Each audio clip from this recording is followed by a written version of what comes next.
Okay, this is the before picture. It's got a felt back here that's really wore out, and it's buckled and coming apart.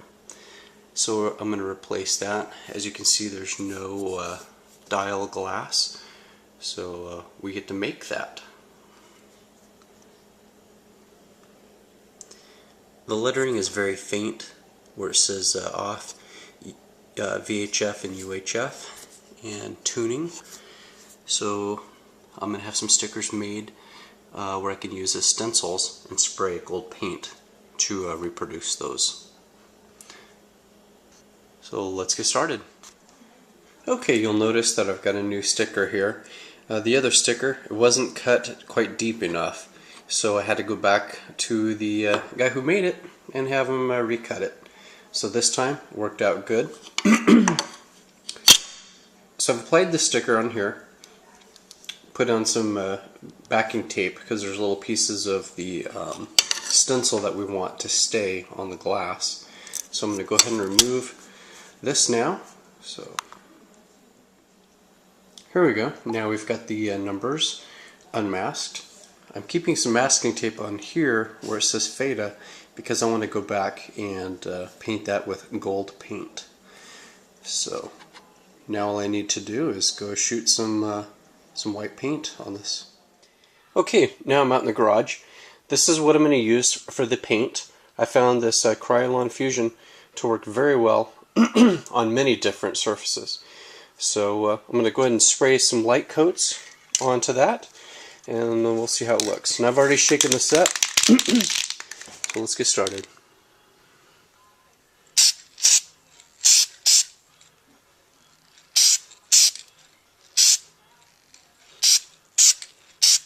I don't want to saturate it because I don't want it to eat up my stencil. So I'm going to do it in a few light coats.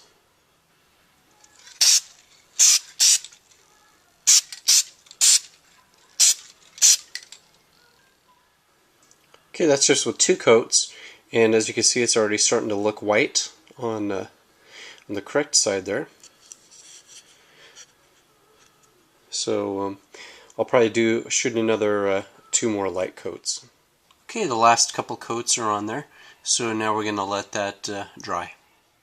Okay, now that that white paint is pretty well set up, I took some photo paper. I chose photo paper because it's strong and it's not going to stick to that paint if it's still soft. So what I'm going to do now is I've already masked off the area that we've already painted, and now we're going to paint the FADA in gold. Here's what I found to work very well for the gold color. It does match the gold that was used on the old FADAs, and this is the Sunburst Gold Metal. And actually I got this at Pet Boys, and I believe that you can get this at Craig & O'Reilly as well. So I'm going to shake it up, spray just a few seconds of it, so that way then when I spray it on here, I'm going to have a good, nice, clean coat. And we'll do the exact same thing as we did with the white.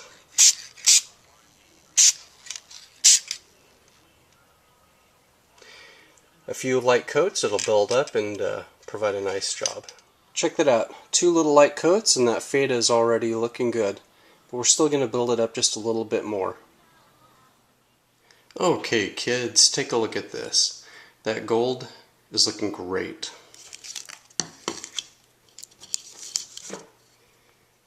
Okay, the next step is actually very important. This paint is still pretty soft. So what we want this to do is to dry and harden up, so that way when we remove this mask here, the paint that's on the glass is not going to stretch and distort. We want that to break clean and evenly. So in the morning, that's what we'll do.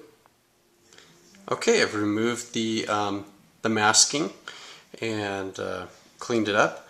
Now I noticed that there's a little bit of the sticky tape residue on here. So what I did was used a little bit of Goo Gone to remove that sticky mess, so that way it wouldn't damage the new paint letters. Anyhow, I mounted it here on the UHF converter, and it's going to come out pretty good. I still have to paint this mask here, but as you can see, that glass dial that I just made looks pretty official. Okay, now I'm going to paint the gold bezel here. It looked in pretty decent condition, but I really want it to match perfectly with the other gold paint and just have it look as good as it possibly can. So I'm going to go ahead and shoot it. Picture of the spaceship E-89, cruising above the 13th planet of Star System 51, the year 1997. In a little while, supposedly, the ship will be landed and specimens taken. 1997. All right. Well, the good news is this thing is put back together. That glass dial looks totally official. Cleaned it up, cleaned up the knobs. At a later time, I'm still going to re-letter this. In the meantime, it's cleaned up and you can see it a little bit. But as you can see, it doesn't look too bad.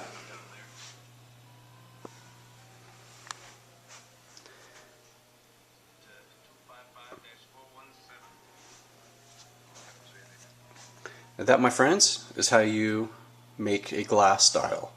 So if you've made it all the way through this video, I owe you $1,000,000 because I know, hey, sometimes I'm a little bit boring on these. So, alright, take it easy and keep tuned for future videos. Thanks.